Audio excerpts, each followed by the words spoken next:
Hello and welcome to the Swim Brief for the second week in a row.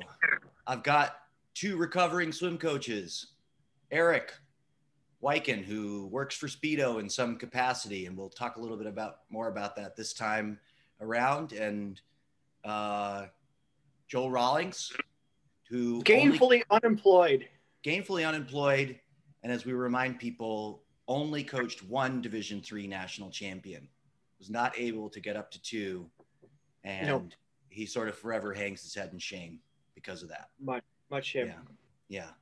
So we want to just say off the top, like my other podcast where I interview random people, that one's sponsored by my employer, Jersey Wahoos. All the opinions shared herein are my opinion for me, or my opinion only, not the opinion of Jersey Wahoos. Erik is though he works for Speedo, he's not sharing the opinions of Speedo. It's just Erik Wiken.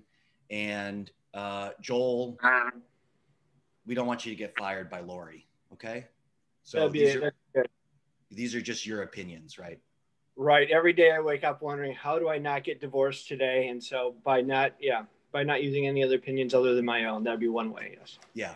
Yeah. I highly advise it. All right, guys, let's get into it. We got three really big stories to talk through this week. We're going to talk about what's going on with Olympic trials, recent announcement by USA Swimming, where they effectively are splitting U.S. Olympic trials into two meets. Want to talk about this letter sent by Greg Earhart of the College Swim Coaches Association about the NCAA championships. And then finally, at least both you guys listened to a podcast with Austin Surhoff where he talked about his comeback at age 30 and 45-minute workouts. And, maybe a recurring theme on this is going to be challenging my new works indoctrination with stuff like that. So, but let's get to the Olympic trials split first. So USA Swimming made this announcement that they basically now have two sets of Olympic trials cuts. They have a wave 1 cut and they have a wave 2 cut. And there's going to be this wave 1 meet that'll be 2 weeks before the wave 2 meet. The goal of the wave 2 meet is to have about 40 people. And it's based on what is the lowest seed to make an Olympic trials final historically. But they also are making an effort here to honor the fact that there's like all sorts of people out there that qualified for Olympic trials and would still like to come, I guess, in theory, to a meet in Omaha in June and swim in the Olympic trials pool. I'll go to you first, Erik. What do you make of the move? And you could talk about sort of the business side of this as well.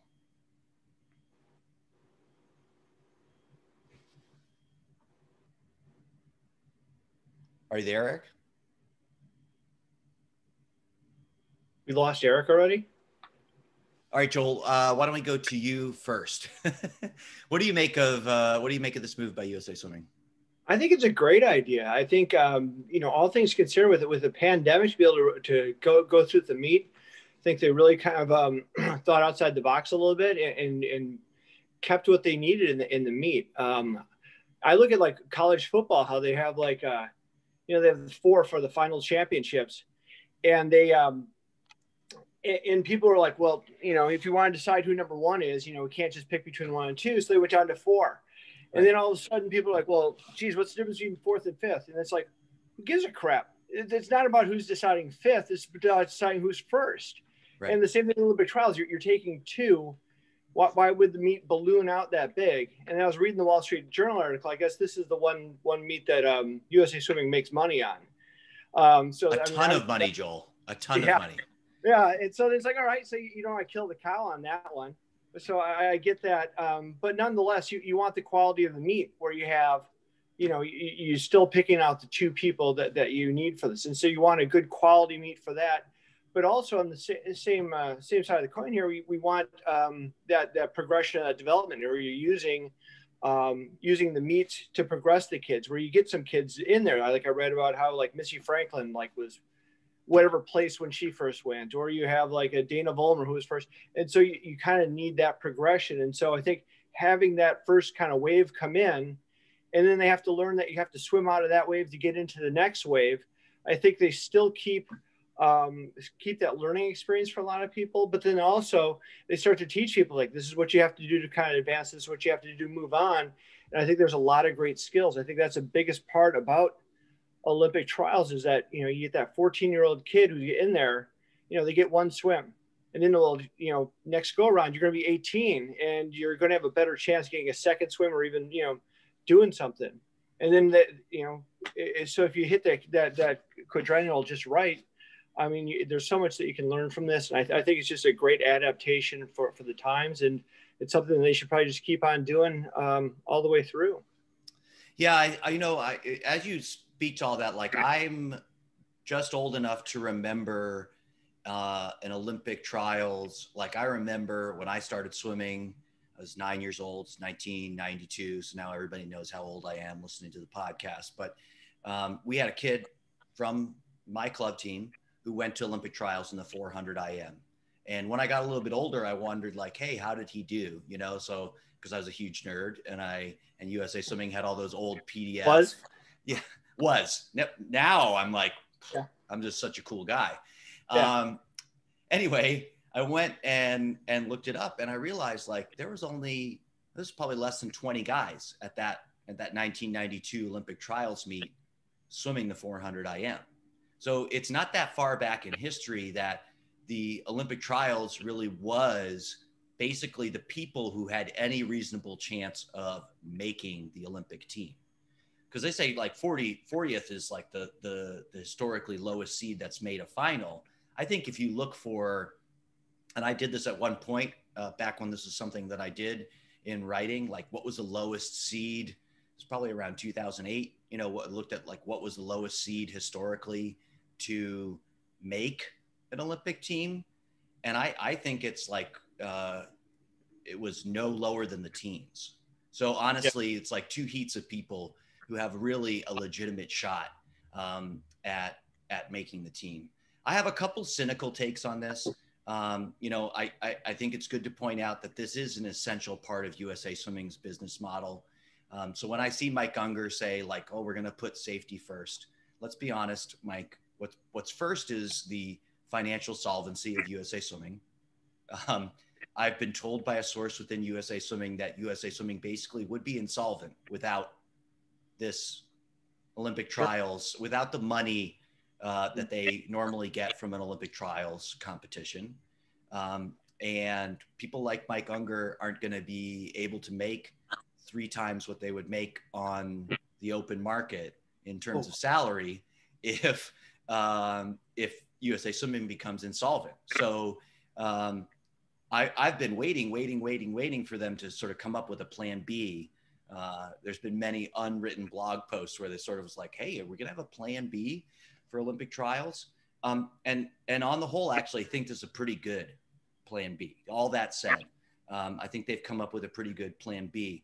The only other consideration here that I think, we all know the risk you take wading into the swim comment section, but in terms of, there's going to be coaches out there who, not many clubs, but who are going to have people qualified for both waves. Right. And there's going to be a real logistical challenge to sort of go out to Omaha for a week, come back, go again.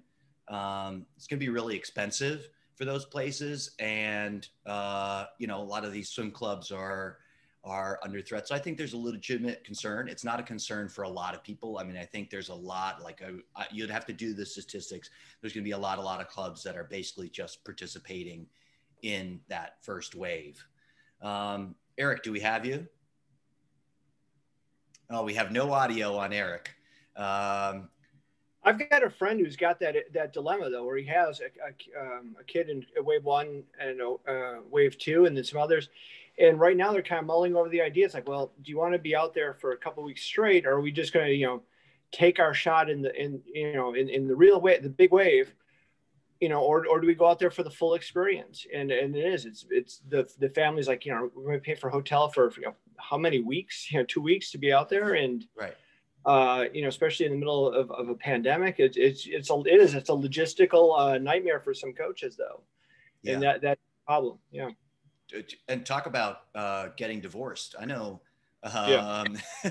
anybody with a spouse at home now having to go sell their spouse on like, hey, I'm going to go out there and then maybe I'll come back and then I'll go again. Like that's hard stuff. It's like the old juniors model. You're away for your state meet for basically 3-4 days, 5 days. Then you're off to juniors. Then you're off to seniors. And it's like, I've been out as coaching for 2 years and I finally worked my way through hotel soaps where I'm like, I don't have any more hotel soaps. I actually had to go out and buy soap from a store for the first time in my life. I'm like, what the hell is this? Yeah. What about the hotel soap? That's exactly. I was knee deep in that stuff for so many years. I mean, first off, like I always bring my own soap. I'm a Dr. Bronner's man. I don't feel clean unless I wash. This is a free ad for Dr. Bronner's right here in the middle of the podcast. You're bringing up nonstop. I bring it with all the crazy religious messages, on the written on the side of it. I ignore all that stuff. It's great soap. So, and Dr. Bronner himself, I guess, has passed away. So it's just like his kids that are, making money off that stuff. So the guy talking about the business model of USA Swimming isn't even talking about sponsors. You're talking about free sponsor. You're not even getting a bar of soap for saying that. That's right. You have wonderful skin. Wonderful skin. I do. Don't I look great? Yeah. Yes. I actually also use an exfoliator by Kiehl's. Just again, another free plug in here. All right, I'm going to try one more time. Erik, we did hear some audio from you. Are you there? Am I there? Yes, you are. Okay, Erik, weigh in on Olympic trials. Amateur hour over here. We're talking about trials, though. I mean, you guys pretty much said everything and anything. I'm a bit of a homer for the site. So having coached in Nebraska for 8 or 9 years, and this is pretty crucial. In the grand scheme of things, the meet, does need to be smaller. We need to be focusing on those qualifiers. I do like having the 2-tier system, like you said, because it does develop some of those younger swimmers and get into a big meet situation like that. But Omaha is, they need this, just like any other city that's out there that's been dealing with the pandemic. It's a pretty critical thing. The World Series isn't going to be what it was, and things like that. So I, for one, am excited for Omaha to happen. There's a good chance I'm going to have to be at both meets. So we'll see how that goes. Travel hasn't been decided yet for those of us that have to work in those facilities. But I know I could say from a company perspective that, this is a big meet for us, like it is for anybody. And being able to support the teams that support us and show them what they need and give them what they need. But I'm just glad that we're having a meet. I mean, I'm glad that we're even in this kind of conversation, that this is even a possibility. So I'm looking forward to seeing what's going to happen in the short term with kids stepping up. I guess the other thing I was thinking about this morning was, what does it look like going forward? The cuts obviously need to be faster. Can we announce the cuts earlier, but still keep the window of qualifying the same so people have an idea what's coming to them? Maybe we can have still a relatively big meet, but also have a faster meet. I mean, that bar is set real high. People have more time to know about it than it happens. And let's see if we can't get a balance of a super small meet, but then still having those opportunities for younger swimmers to swim at that high level. So just throwing ideas around this morning as to what we might see in 2024. Yeah. Yeah. And again, there's, noise again about moving the meet out of Omaha. I love Omaha. I probably would love Minneapolis too, as a host. That's one I've heard batted around. But I think, too, even all the cynicism I share about the business model, all those things, the other side of it is though, that, clubs are in some ways tied to USA Swimming. It's really big. It's a really big deal for swim clubs to have a big Olympic trials every 4 years, have the Olympics period. So many of these swim clubs are smaller right now than they were several months ago. And it would be hugely beneficial to them to get that typical post-Olympic bounce where registrations come up and have it be concurrent with them actually being able to operate at basically full capacity starting in the fall. So there's a lot of really important factors at play here. Okay, I want to talk about the NCAA meet because a college coach that I was speaking to a month ago sort of hit me over the head with a 2x4 by saying, I don't think there's going to be a Division I NCAA championship. Okay. And his reasoning for that was, he said, look, there's basically been no conversations about how we're going to do it. No conversations about how it might be any different, what plans put in place to sort of figure it out. And then this letter comes across from Greg Earhart, the executive director of the College Swim Coaches Association. I'm just going to read the letter here and then give you guys both a chance to weigh in. He says, during one of our town halls, we surveyed coaches about their confidence of a national championship happening. Back then, nearly 3/4 of you said you felt there was less than a 50% chance, a couple statistics in there, that they could be pulled off. Having known this then and seeing both the rise in case counts since, I'm struck, no, appalled at the lengths some are going to get their kids or their own hopes up for qualifying for a meet that may or may not happen. Seriously, though, with fewer than 1/4 of teams having had a bona fide meet thus far, is a championship this year even legitimate? Whether it is or isn't might depend on your perspective, your politics, or your contract's bonus structure. I get that. If my Brewers had won the World Series, I'd consider it as legitimate as any season. But if the Cubs had, well, then it's tainted. What I do know is that the symptomatic spread of this virus is real and deadly. I've never won a national title, but I lost my mom to the coronavirus. I also know that I would feel guilty if I advocated bringing hundreds of people together just to crown a national champion, knowing that it means another member of our community has to say goodbye to a loved one over an iPad. At this point, I'm convinced that this year's most important meet is Senior Day. It might be a conference meet, might be against your biggest rival, or might even be virtual. Some kids might swim fast, others not at all. As I've been unpacking a lifetime of things stored in my mother's basement, I can tell you the notes, especially from parents thanking me for looking after their sons and daughters, mean more to me than any medals or Coach of the Year plaque. Stay safe, Greg Earhart. Joel, I'm going to go back to Erik first. Erik. Let's try this again. Yes. Should there be an NCAA meet, I guess, is the first question that's raised by this. I'm torn. I mean, I'm leaning kind of more of a 50 coin flip at this point. I hear Greg. I hear everything that he talks about. I get it. I don't think it's something that we should force. It's one thing to see what happens over the next few weeks and see where things go. But yeah, 100% agree. Your kids should be prepped for not having what may or may not happen. You have to have contingency plans that you're communicating with your next 2 to 3 closest teams on putting together a short throw of a travel and getting some kind of meet together, or like you said, Senior Day. It looks closer to me that some of these conference meets are going to happen. You might have to assume that you're going all in on your conference meet with the idea of if NCAAs happens, you try to throw a quick up down and get ready again for NCAAs. But I don't see the need to force a meet. Like you said, what do we gain from it if half the teams can't even show up because they haven't had a meet yet? It's not a real NCAA championship. Or they're not allowed, you know, by whatever, I think about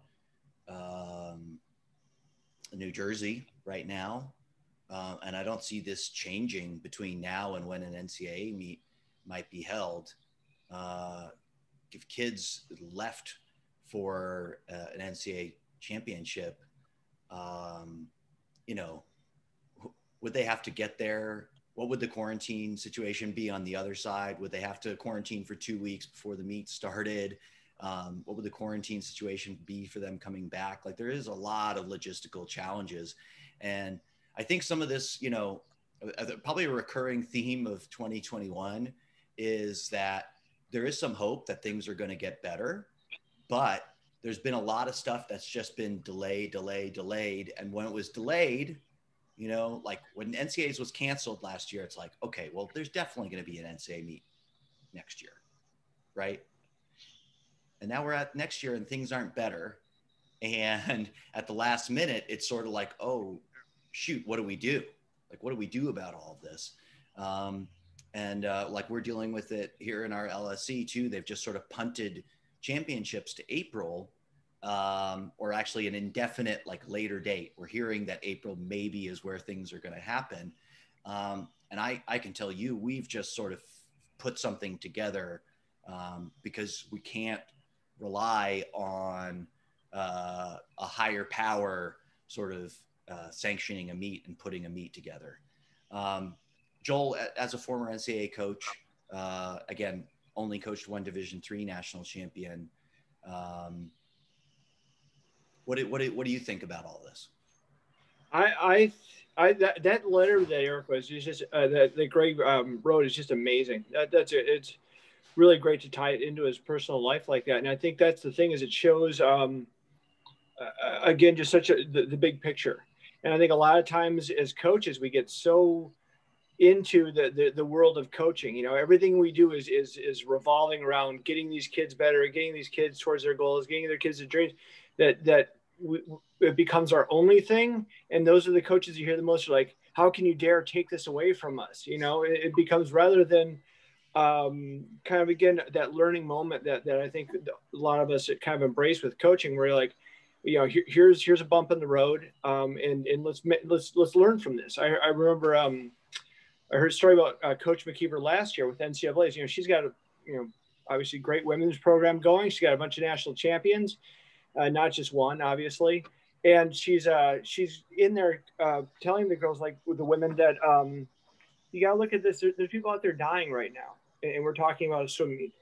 You know, let's look at this moment right now. And I think that's the thing, is we have to stop so many times and look at this moment. We're knee deep in perspective around us. And sometimes I think, you know, college kids aren't, you know, they haven't experienced as much of the world. So this is their world being shattered. And I think we have to stop and acknowledge that, you know, not look down on that. It's like, you know, Greg's talking about losing his mother, and you're talking about losing a meet. Nonetheless, for them, this is a trauma. And we have to, you know, acknowledge that and help them work through that, you know, as leaders, and show leadership skill that, you know, in the big picture, yeah, this is a blow. This is a setback, but this isn't defining your life. You know, 40 years when you're sitting around in a bar somewhere, it shouldn't be like, oh man, I got screwed over by Corona, but, you know, and like, oh, what'd you do? I lost a swim meet. Like, right. Oh, you know, and that's what it is. And I think it's such a great meet, and it's a great experience. And it's one of those things that, you know, as the learning point of this is like, there's a reset button, and we appreciate those moments. And right now I'm looking at my friends that still are coaching right now, and they've got kids back in the water. And for them, that's kind of the first taste of normal they've had in a while. And so they're appreciating that they're around their team, and they've got a couple meets coming up. They're just dual meets. Right. But now you can appreciate that you're racing again, rather than, here's another bus ride. Here's another this. And I think in swimming, we look so for that end point, that end moment, that you kind of forget about all the cool little things that are going on in a season. You know, you start your season and you're already thinking, what's my taper meet being like? Versus this season, you're going to be like, right now there isn't a taper meet, but I'm in the water with my friends. I'm training, I'm working hard. It kind of feels good just to be back to this. And so again, I'm usually not a rose colored glasses guy, but for this, it's like, you know, let's kind of live in the moment that you're around people that you enjoy being around, that you still have a sport. You know, you look at a lot of places that are losing their teams, and we'll just take this kind of one step. Last year, I think the NCAA was a bigger shock.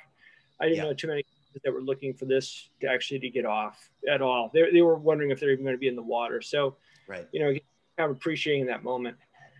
Yeah, and all that said, like, guys, I would not begrudge the teams that are kind of up and running. We're really talking about sort of the SEC, I guess, kind of the big conference. You can't call it the Big Ten anymore. And some of these other power conferences, if they sort of scrambled and got something in place where, people were PCR testing and, there are all sorts of protocols around it. And like, I wouldn't begrudge them having a national championship, like good for them that they have the resources and can put something together. That's fine. I think, but for the most part, I think the number one skill of coronavirus for coaches has been logistics. Honestly, like if you can come up with a plan B, C, D, E, and F, and just be ready when all these uncontrollable circumstances change for you, be ready to just like lead your team through and like have some other thing that can keep people motivated and keep people looking forward to something. That's basically all you can do. So, all right, let's get to this Austin Surhoff podcast, which you guys both listened to. Erik listened to it first, and then Joel grudgingly made it through about 33 minutes of it. Correct.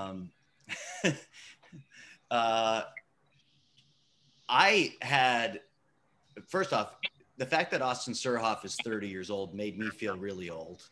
I just think I still remember him probably as a high schooler from 2020 Olympic trials. I think he made a semifinal in the 200 IM at that meet that I was covering.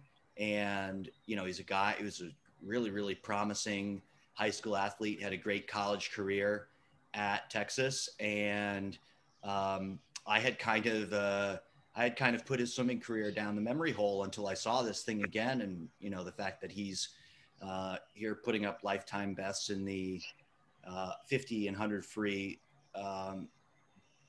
Joel, what were some of your biggest takeaways listening to Austin talk about what swimming is for him now? Well, I kept on waiting for him to bring up his dad, one of the best clutch brewery hitters ever. And I'm like, when are you going to mention Absolutely. 2 outs, that dude would get a hit. I mean, that guy was money. Here we go with Milwaukee sports again. BJ Surhoff. He didn't bring it up once. I only knew him as an Orioles guy. I'm all AL East all the way, so I didn't even know he played for your East Coast bias. Yeah, that's right. There it is again. You and Belichick and freaking Orioles. But then listening to it, I'm like, this is a great podcast. This is amazing. It's like there's so much to unpack with that. I started texting Wiken. I'm like, listen to all this stuff that he's talking about. A lot of people are like focused on 45 minutes of training. Here we go again. But it's what I really enjoyed about it was the guy's kind of journey through swimming, and what boiled down for me was just how as coaches we're always kind of coaching from the outside in. We're always like, this is what it looks like to me. This is what your stroke looks like to me. This is what I think you should be. And like, I'm 200 backs or 200 IMer. And, you keep on coaching the kids to do certain things. And this is the training way that's going to make you successful. And this is what successful is kind of what I got out of that. In the end, what's made him a better swimmer is also he's listening to his body more, right. A lot, what's going on internally, where it's like, today's not a good day. I'm just, I'm not going to train today at this level. I've got to do this. And to be able to kind of do that and become what is really truly a professional of the sport. And I used to talk to a lot of the college kids, or even the kids I had in clubs, like, you got to become a professional in the sport, and that you've got to listen to your body, and you have to like start looking out for yourself. Because as you leave a club, you can go off to college. Maybe the college coach or the college program isn't really right for you, but that school certainly is right for you. It's still your career, and you need to take ownership of that. And you need to, do what you can to get everything you can from a coach or from a program or whatever it might be. And the same thing here is now he's on his own and he's coaching himself, and he's going, well, what do I really need, psychologically to get through it, motivationally, what's going to be best for me. and what do I need to do to, like, he's got a wife, he's got a life now, but he also wants swimming to be a part of it, instead of being like, you're either all in or you're all out, and kind of doing that, like he also pointed out, like, always comparing himself to Michael Phelps. It's like, well, if we do that, then we're all failures. Right. We're not going to have however many gold medals. And talking about baseball, kind of the same thing. I remember reading once someone put, like, if you're all about only about the World Series, then baseball is really not your sport, because it's a long season, and there's a lot of teams that aren't going to be champions. There's things that happen along the way that keep you from winning the World Series. It's the same for swimming. It's a long season, and he was kind of talking a little bit about how you're looking for the end meet, and so you're just kind of getting through the process, and kind of what we talked about earlier about enjoying the moment. We never talk about the journey. Your season is always kind of like that dash in the middle. It's like, I swam from 2016 to 2020, and you're just thinking the dash, what were you doing at the end? And your career is defined only by that taper meet, versus, again, all the stuff that happened along the way and what you're kind of learning and taking away from that. And then I started thinking about, like, the Cleat Keller thing too, where, again, you get some of these athletes to get lost along the way because maybe because they haven't been listening to themselves enough, as far as, like, what are their needs, what are their goals, what are they doing outside the sport. Yeah. Erik, do you think that there is stuff here for coaches, like listening to Austin talk about his own swimming? Do you think there's really important, like, would you recommend a coach listen to it? And what do you think they should take away? Without question, it was kind of the monologue situation from the last time we were on, in giving some credence to the athlete having an idea of what's going on, and giving them the opportunity to take more ownership of that process, letting them enjoy it. We talked about taking stock with the NCAAs and that not happening. Taking stock as a coach, and do you need to control every aspect of an athlete's life? An athlete gives everything to you, but you have to involve them. You got to think that what we're seeing with Austin and what we saw with Cleat, that there is some semblance of that kind of relationship, the difference between following something mindlessly, and apologize if that's not the case with Cleat and I am projecting, but right. There's more often that an athlete just does what coach says, versus an athlete saying, well, really, how does this best affect me, or how am I actually getting anything out of it? And to the point of, being okay with crumbling up the paper coach that you have, that you were going to give the kids, and just being like, today's not the day. There are too many people that they have to follow the script. If they don't follow the script, they don't check the boxes for the week of X number of yards, or if I don't do my 2025's drill, then I'm not a technique coach. I'm just a trainer. Right.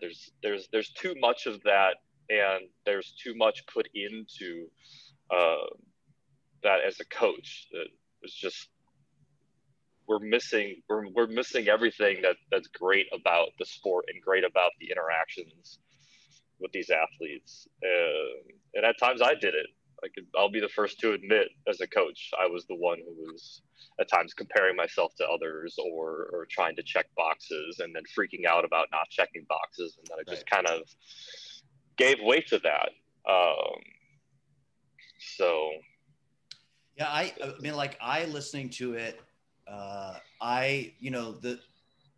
thing that really struck me, and it's okay to say his name now, because Joel, I did a podcast with Steve Schaefer. I've been purposely avoiding saying the name Milton Elms, because I didn't know whether I would be instantly struck by lightning once I spoke those words out loud. But then Steve did it, and he's still alive, so I realized it's actually okay.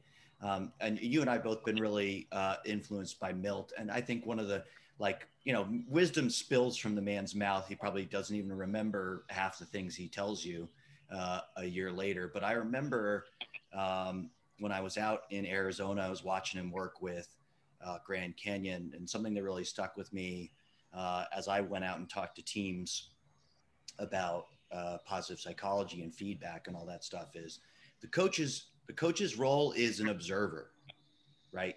When we watch kids swim, and the feedback we can give to them is what we see. What do we see? What is happening before our eyes?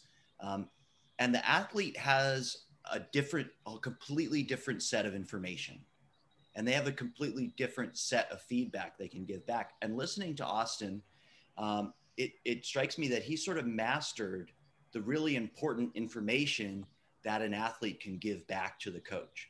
And that's really that experiential information. When a kid is swimming a race, they have this physical sensation.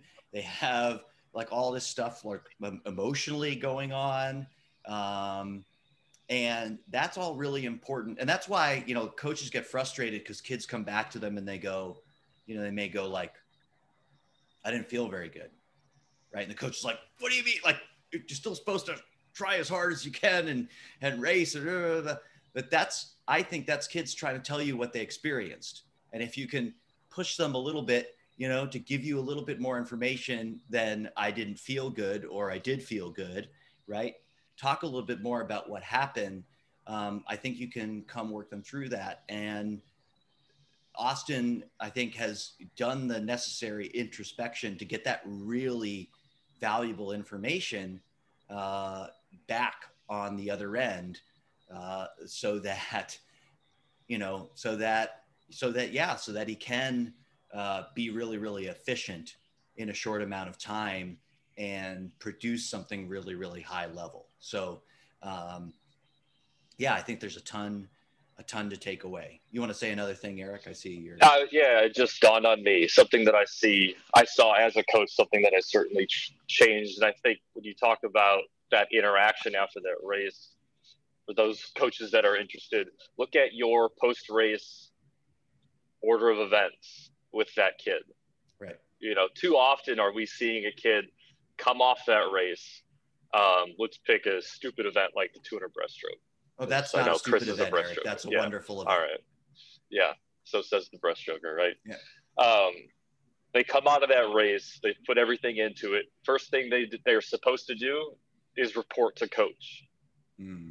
Why? What do you get out of that? They're completely physically spent. They're emotionally overwhelmed. Everything is just at peak.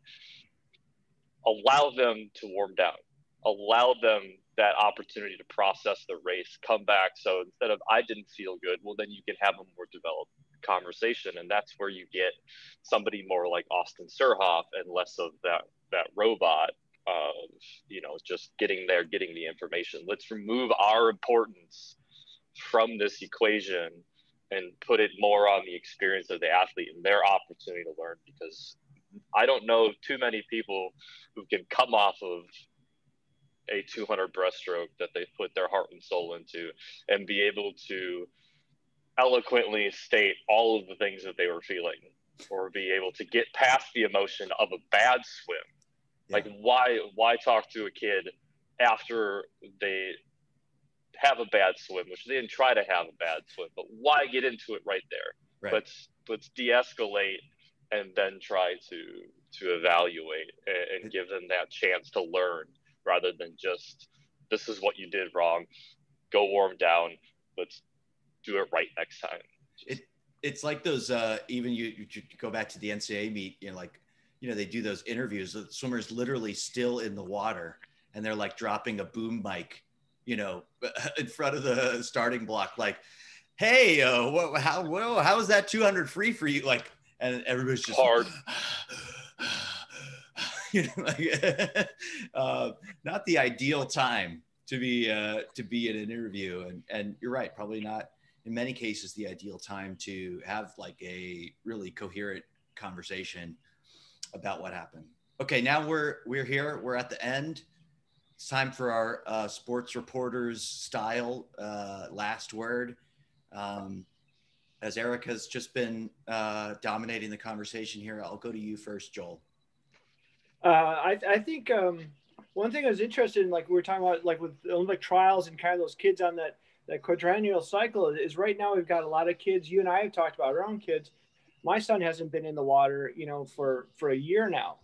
And so I wonder, just you got those critical moments, I think, where kids are developing and their nervous system is getting primed, their vestibular system, all those things are kind of, really, really taking off. And those kids that have experience earlier in the water, I think, that kind of develops that so-called feel, that everyone talks about later on. And I wonder what's going to happen down the road. Not that the world's going to miss out on my son being the next Michael Phelps. I'm just saying, it's like, how many kids are kind of like, again, they have that whole year where they're not having kind of that engagement in the water. And I wonder what's going to be lost down the road. What are we going to be missing from that? And again, you look at, like, we were just talking about the Surhoff podcast, how much of that was, people are like, well, that 45 minutes. All right. Well, that just obviously shows high intensity training is the best, and then you've got the other camp and all the other. And I don't think it's so much about that 45 minutes in yardage, right. How much yards did you get in? And that's what we zero on. It's kind of like, what did you get in that 45 minutes? And if it's right. completely like, high engagement, you're getting a lot out of 45 minutes. That can be way better than 3 hours of just kind of getting in. You're listening to music. You're tuning out pain. You're tuning out whatever you're feeling in the water. You're just getting through the workout. Right.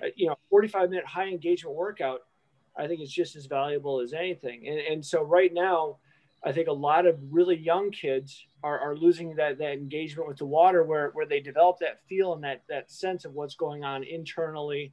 You kind of wonder how much of that they're going to get back. Because I remember coaching club, and if a kid was coming in at 11-year-old, you're like, well, it's great. You want to be part of the team. You're really not going to do much because you're not, to get the 8-10 state cut, you got to do this. 11-12 right. state cut so much harder. You're already you're out of that funnel. Again, hopefully you'll stick around. And so we're kind of wondering what's going to happen with all these kids that would have been into swimming somewhere along this time right now. What's going to be lost. And I think that's, maybe, looking forward, maybe we have to adjust a little bit of the coaching and kind of do a lot more things. They're going to enhance these qualities that they're missing right now. Yeah. Well, first off, Joel, we all know your kid's not going to be the next Michael Phelps. I think you're aiming for the next Johnny Knoxville is really where you're going, right? I just want the kid that's going to be able to kind of go out, just live off the land because the apocalypse, we're just coming. Or maybe the next Bam Margera, and then he'll mess with you. Like he'll wake you up in the middle of the night and pull all sorts of horrible pranks on you. Oh yeah, that'd be him.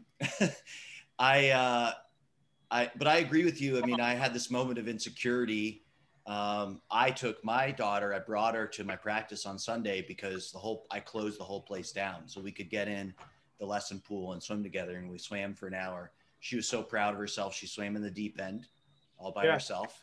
I taught her to swim on the side of the pool so that whenever she felt like she couldn't go anymore, she could just grab the side, and be safe and then keep going. So she made me take a video of her, and I was so, I was like swelling with pride as a dad. And then I went all the way in the other direction because I came in to work on Tuesday and I said, the youngest team we have here is called minis. And I asked my coworker, I said, how old are the kids on minis? And he said, oh, well, they're 8 and under. My daughter's 7. Yeah. I said, and what's the qualification to get on minis? And he said, well, you got to at least be able to swim the other end, like in a 25-yard pool. And I'm thinking, she can't do that. How's she supposed to be able to do that? Before this whole pandemic started, she was just barely 6 years old. I wasn't even thinking about putting her on a swim team. And now all of a sudden I'm confronted with this, is she already outside of the funnel at age 7? Yeah. And I think that's a pretty important, swim clubs. Think about this. There's probably many kids who all of a sudden maybe are outside of your quote unquote funnel. And is there a sort of a pathway for them to get involved in competitive swimming so that it's not so exclusive at that point? Yeah, they don't give you a grade for parenting until you go to the dentist or you're trying to get your kid on mini team, I guess. That's right. Then you realize your kid needs to brush more, F. Yeah. Your kid can't do a 25, F. Yeah. Nice job. failure, Dad.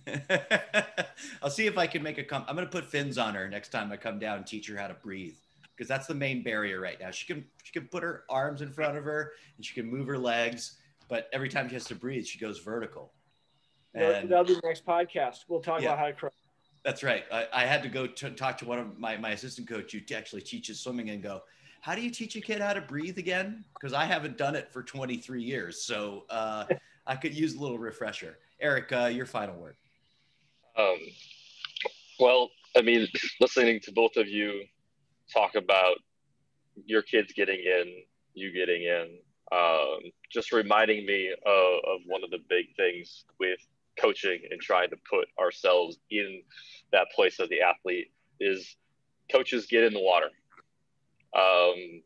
Whether you're good or not, whether you're trying to train or not, get in the water. Too often seeing people go through the drill progression and try to get kids to do drills, and they get frustrated when kids can't do the drills. Get in and try it yourself. Get in and see what it feels like. Are your drills working? I was a big drill progression guy. Top to bottom, whatever it was, 10, 12 steps. I started working with a master's swimmer. I had a master's team of one. He was really good back in the 80s, and I would make him go through drill progressions, and under his breath outside of the pool be like, my stroke's effed up for 2 days. Every time I do drill progression, it takes me 2 days to figure out how to swim again. And I just started stripping things down. I started getting things into more complete motions. I started thinking more about the entirety of the stroke itself, and I started getting in. And some of the drills that I was thinking about considering were so complex and involved so many things that they just were confusing. And I got away from it and started still using that time for technical work and video work. But, if you struggled with your kids not being able to do drills, if you're struggling seeing them do things specifically the way that you want them to do them, get in and try it. It's humbling. It's hard doing some of those things. And the same could be said for some of the sets that you have them do. If you're not getting the results from the types of pace sets or back half sets or 100 at 200 pace or whatever it is that you're trying to throw at a kid, really think about what it takes to do that, right? There is no second 50 pace of 100. If you know how to race 100, that's not necessarily pace. It's just being controlled in an all-out state. Like, really put yourself back into that athlete's position when it comes to training, when it comes to doing drills.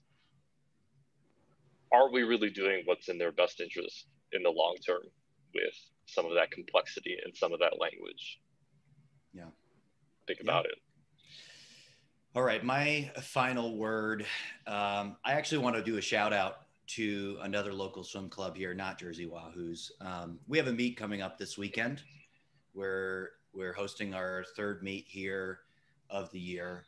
And this will be the second meet we have with another team. And that team is Greater Philadelphia Aquatic Club, GPAC, owned by Matt Sprang. Senior coach is a guy, Ryan Sprang. And the reason I want to shout them out is they have been through so much in this time period. They have the primary facility that they have, that they typically trained at, has been closed to them for the majority of time since March. And they went through a long period training outdoors, spending a ton on propane. They've just been moving heaven and earth to keep things going. And one of the things this whole sort of crisis has made me realize, or sort of reminded me of, is how interconnected we are in swimming, especially swimming clubs. That sometimes when you're in a competitive situation, coaches are competitive, teams are competitive. You just think like that almost it would be better if you could just sort of have all the swimmers on your team. But the truth is, it's much better for you to have other really strong, really competitive clubs in your area. That's what's really healthy in terms of swimming. And so to those guys, I'm looking forward to seeing them this weekend. I want to give them a shout out and say, we're so happy you're still in the game. We're happy that you're still able to find a way to be there for kids on your team and push them. And we're really happy that, we can find a way to put a meet together and give that experience to the kids on both teams here, as we just try to find some sort of semblance of sanity through all of this. And with that, I'll say thank you to both you guys. If you're listening to this right now in audio format, there's a video version of this as well. If you're watching the video, there's a podcast version. You could subscribe on iTunes, the Swim Brief. Thank you, Joel. Thank you, Erik. And I'll see everybody next week. Thanks, Chris. Thanks.